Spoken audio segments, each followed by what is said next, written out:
The deaths of those 8 IDF soldiers come as ceasefire talks continue, and Yemen's Iran-backed Houthis ramp up attacks on U.S. ships. Bring in retired General Jack Keane, Fox News senior strategic analyst, former Army Vice Chief of Staff, and chairman at the Institute for the Study of War. We read, General Keane, about these Houthi attacks every day, and I was frankly astounded to read that this is the largest attack on the U.S. Navy, essentially, since World War II. Yeah, it's quite remarkable, and, you know, we're just sort of numb by the fact that these things are actually taking place. The reality is that 77 cargo ships have been hit. One has been sunk, and there's another one right now. Please, for those that are concerned about freedom and liberty, please pay attention to the things that are being said right here. I've already viewed it once. Also, there's a Tennessee congressman, I think it's congressman, maybe a senator, that speaks afterwards. Anyways, please pay very close attention to the chaos that has erupted since COVID has come into play. And of course, I myself, looking through the crystal ball back about 4 years ago, basically described it very clearly to the T that there would be supply chain issues and that more piracy would expand, and also of various canals being in jeopardy of terrorists that's attacking our people. Please listen.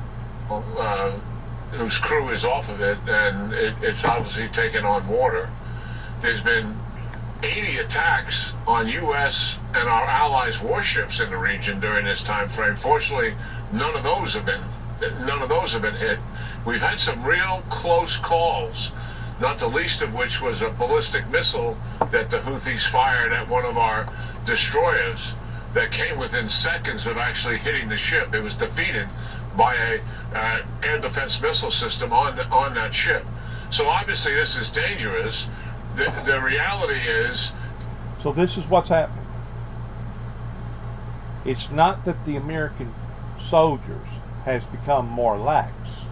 It's that the terrorist has become more sophisticated in their attacks. In other words, they're using modern day drones and technology today that are competing with the American soldiers, and because of it, it's becoming more challenging.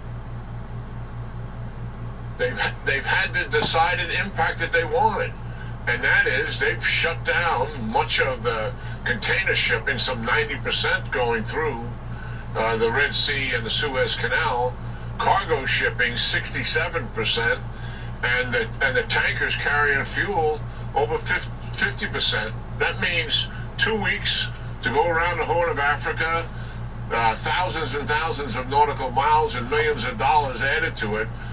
I can't imagine what the insurance rates are now as a result of all of this. And these escalating prices are not just affecting Americans.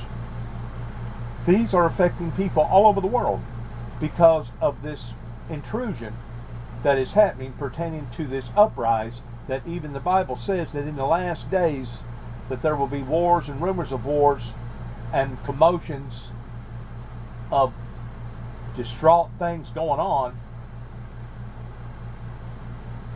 because of the illegitimacies regarding what a great deal of this administration that's in power right now towards what it either is doing or what it's not doing that it should be doing.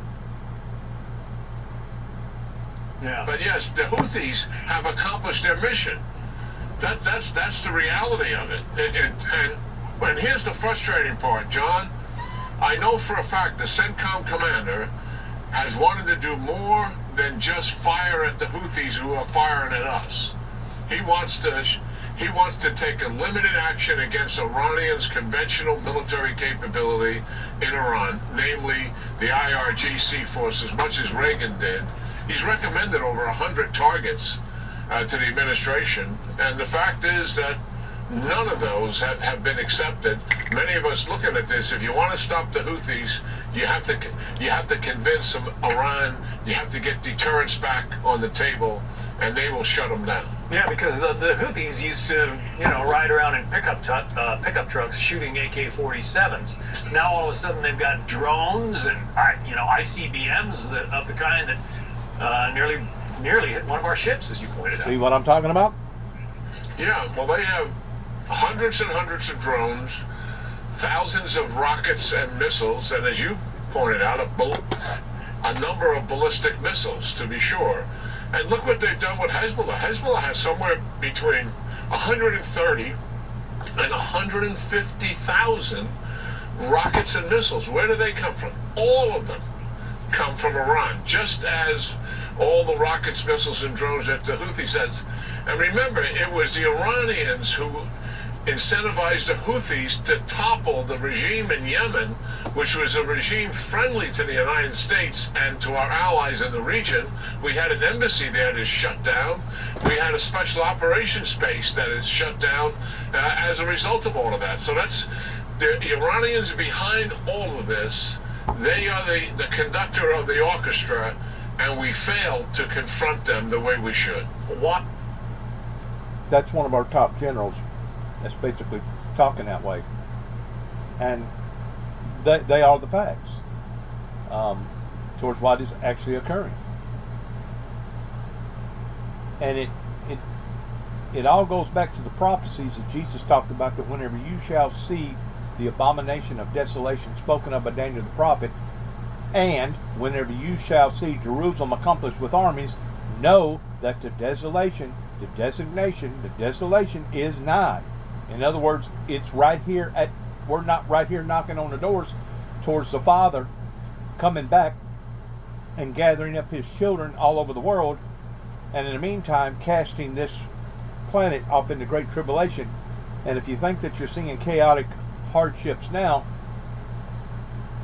just hang around and miss out on the actual rapture, the second coming of Christ, and you ain't never seen horror and troubles. A lot of people, especially here in America, may say, well, I'm not concerned about what's going on across the pond pertaining to international affairs. And you may say that,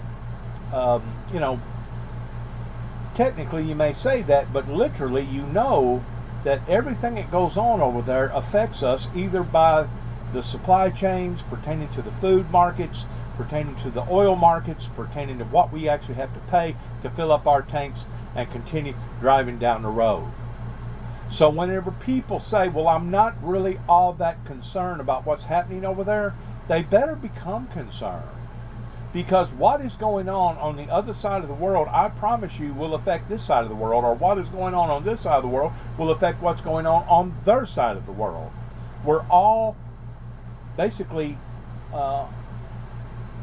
it's as if the world has suddenly shrunk because of AI and because of the technology that we've been exposed to for the past 70 plus years.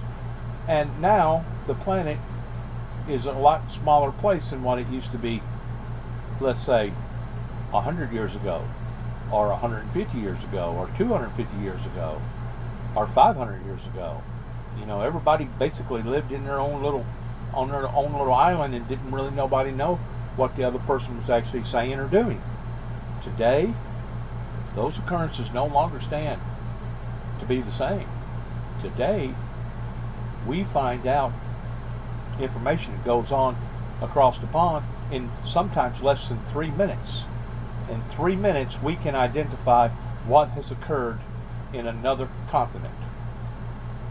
In 3 minutes. That's how quick information travels today. Is the administration seemingly afraid to take on Iran, or to at least deal out some pain? The administration still is under the misguided view that if we talk to the Iranians and work diplomatically, we can achieve some kind of breakthrough.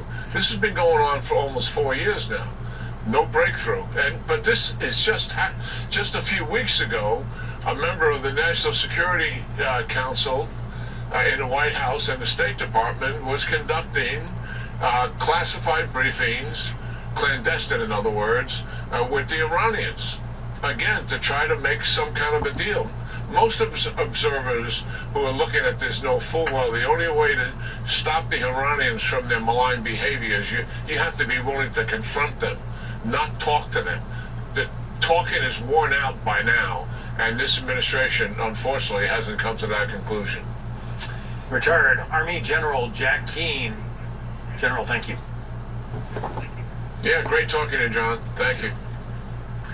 So House Republicans are not letting it go. The Justice Department says it will not prosecute Attorney General Merrick Garland after the House voted to hold the AG in contempt. Well, now Speaker Mike Johnson says he wants to take the matter to court. Tennessee Republican Tim Burchett sits on the House Oversight Committee. His thoughts on all of this next. All right, let's go forward here.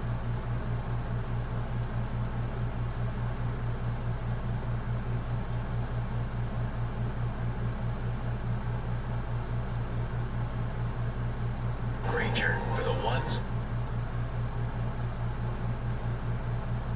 Speaker of the House Mike Johnson says he's ready to go to court after the Justice Department said it will not prosecute or press charges against Attorney General Merrick Garland for contempt of Congress. House Republicans narrowly voted to punish Garland for refusing to hand over audio tapes of President Biden's interview with then Special Counsel Robert Hur. Madeline Rivera has more on the Speaker's legal threat. Republicans had expected the Justice Department wouldn't prosecute Attorney General Merrick Garland. This comes after the House voted on Wednesday nearly along party lines to hold Garland in contempt for refusing to hand over the audio recordings of President Biden's interview with Special Counsel Robert Hur in his classified documents case. In a statement, House Speaker Mike Johnson says, "I will be certifying the contempt reports to the U.S. Attorney for the District of Columbia. We will also move to enforce the subpoena of Attorney General Garland in federal court." Johnson then accuses the Biden administration of a two-tier justice system. But the DOJ is essentially saying its hands are tied after the president asserted executive privilege over the tapes. Citing long-withstanding policy, the department says it determined the responses by Attorney General Garland to the subpoenas issued by the committees did not constitute a crime, and therefore it won't bring the contempt citation before a grand jury or take any other action to prosecute Garland. The Justice Department has already handed the transcript of the recordings. The department has in the past declined to prosecute other attorneys general for House contempt citations, most recently in 2019 with former Attorney General Bill Barr, and in 2012 when Eric Holder became the first AG to be held in contempt of Congress. In both cases, former Presidents Trump and Obama exerted executive privilege over certain records sought by the House Oversight Committee. John. Madeline Rivera in Washington. Madeline, thank you. For more on this, let's bring in Tennessee Congressman Tim Burchett, a member of the House Oversight Committee. Any surprise that the Biden Department of Justice does not want to prosecute or press charges against Mr. Biden's Attorney General? Now, for those that have sensitive ears pertaining to the Democrats, I give you forewarning that the things that this congressman is going to talk about may be offensive, but they are true. Please listen. Absolutely not. This is very predictable. I mean, they've been weaponized against the American people. You've got pro-life protesters are being, ambushed at night by SWAT teams directed by the Justice Department. You've got moms who are not liking the fact that pornography is being shared with their kids, and they have the audacity to question that. The Justice Department calls them domestic terrorists. They've been completely weaponized against the American public, and the Justice Department, everybody wants to call it the swamp, but it's really just a sewer. It all just flows in and nothing flows out. And Merrick Garland, of course, should be held in contempt. Do I think the Justice Department will do anything? Heck no, they won't. They are gutless, and they are just a tool of this White House, which is corruption is beyond belief. There are a couple of high Trump aides, former President Trump aides, who are serving sentences. Well, Peter Navarro is serving a sentence right now for contempt of Congress. Steve Bannon is supposed to report to jail in July for contempt of Congress. The Biden administration didn't have any problem prosecuting them. What is different about what they did or their cases from what the Attorney General is charged with. Well, that's even worse. That was a bogus committee created by Nancy Pelosi. Then the speaker would not, we just pulled from it because she wanted to make the Republican appointments, which she did, Kinzinger and Liz Cheney. And you all know how that turned out. That was just a production produced by a major network, as a matter of fact. So the whole thing is bogus. Locking up my buddy Steve Bannon, to me, is just a complete miscarriage of justice. A lot of people don't like him for other things, but the reality is not showing up for a bogus committee is truly it's a miscarriage of justice. Now, Matt Gaetz has a proposal with the speaker right now that I believe it has merit. He is a lawyer, and of course, Speaker Johnson is a constitutional lawyer. And I believe there's going to be some things coming out on that very shortly, and I would hope so, because this is just a complete overreach by the Justice Department, and frankly, we shouldn't stand for it as American people. I mean, when the Republicans are in power, the Democrats aren't going to like it anymore either. So I think justice needs to be blind. In this case, it has a set of Venetian blinds, and they just choose to open and close them when they want. George Washington University law professor Jonathan Turley is a noted constitutional scholar. He wrote an opinion piece in the Hill that says, well, it's titled "The Corruption of Attorney General Merrick Garland," and he writes this: Garland has repeated a mantra that he is apolitical and would never yield to the pressure of politics or the White House. I believed that claim and enthusiastically supported Garland's confirmation. I was wrong. Garland has shown a pronounced reluctance to take steps that would threaten President Biden. He slow-walked the appointment of a special counsel investigating any Biden, and then excluded from the counsel's scope any investigation of the massive influence peddling operation by Hunter Biden, his uncle, and others. Your response to those lines from Jonathan Turley? Well, I couldn't agree with Mr. Turley more. The thing is, I looked through all those files and things on the Bidens and their crime family. I mean, there's over $20 million that Tim Burchett can find money where they've laundered. I mean, they must have been asleep at organized crime school during the money laundering class, because the Biden family did a very poor job of it, and their arrogance shows. And the thing that disturbs me the most about it is there's no proof that they paid one dadgum cent in taxes. Now, if you sell $500 worth of baseball cards on eBay, you're probably going to get an inquiry from the IRS. But it's just a double standard for this family, and the American public needs to be realistic in what's going on with this family. They are ripping us off. They are compromised by all of our enemies, and they are literally in bed with them. And it is showing in everything. And this Justice Department is just one wing of the corruption of this entire sewer that has become Washington, D.C. and the Biden family. Does the conviction of Hunter Biden earlier this week, does that temper your view in any way? Sir, he committed a felony. It's clear a felony. The jury took less time out than a commercial during the January 6 hearings that were broadcasted. This is ridiculous. And they compare that to Trump. Trump's was a misdemeanor that they moved to a felony, and then they changed everything on it so they could convict him. The statute of limitations was changed on it. It's a complete different thing, and we don't know how they're going to. Well, what the penalty will be anyway. So let's pass judgment on that when the penalty's there. But he committed a felony. There's no question. He committed a firearms felony. He said he wasn't on drugs. He purchased a firearm, and that's the very least. They threw that one at him so he could take a little. They'll just brush that one off. But all the other stuff, all the money, the millions and millions of dollars that flowed through that family will never be. There will never be any justice. Congressman Tim Burchett, thanks very much for coming on. Thanks for having me on, brother. So let me ask you, after listening to that, can you now identify the corruption beginning at the top from within? Because if you can't, obviously you just don't want to hear the truth, the whole truth, and nothing but the truth. Because what he just got through telling you is the truth. I've never seen our judicial law system so broken and failing in so many areas that's supposed to be protecting the American people's lives. Thank you for listening. Good luck to all of us. God bless America. God bless our troops. And good luck where we head or go from this moment on in our endeavors. Heaven help us all, and shalom.